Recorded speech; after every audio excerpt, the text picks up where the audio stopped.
Seorang pemotor dilarikan ke rumah sakit setelah menabrak pantat mobil Kijang pick-up yang terparkir dengan menggunakan badan jalan di Jalan Raya Celuk sebelah barat Arta Silver, Banjar Celuk, Desa Celuk, Kecamatan Sukawati, Sabtu 14 Januari sekitar pukul 22.30 WITA.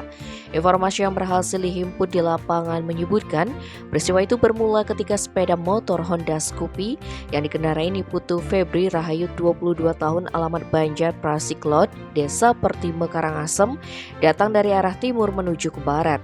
Saat itu ada mobil Kijang pick-up parkir di sebelah selatan jalan dengan posisi kepala menghadap ke barat.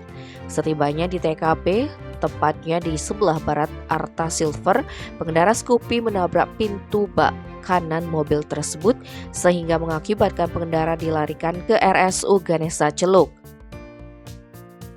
Kanit Laka Polsek Sukawati AKP Imade Weta menjelaskan berdasarkan hasil olah TKP, kecelakaan lalu lintas itu terjadi diduga karena pemilik mobil Kijang pick-up tidak memasang tanda sehingga pengendara sepeda motor Scoopy tidak menyadari ada mobil yang parkir. Menurut informasi di lapangan, mobil itu sudah 2 hari parkir di situ.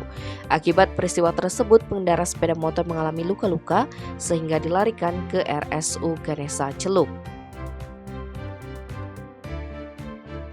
Tim Bali Express melaporkan.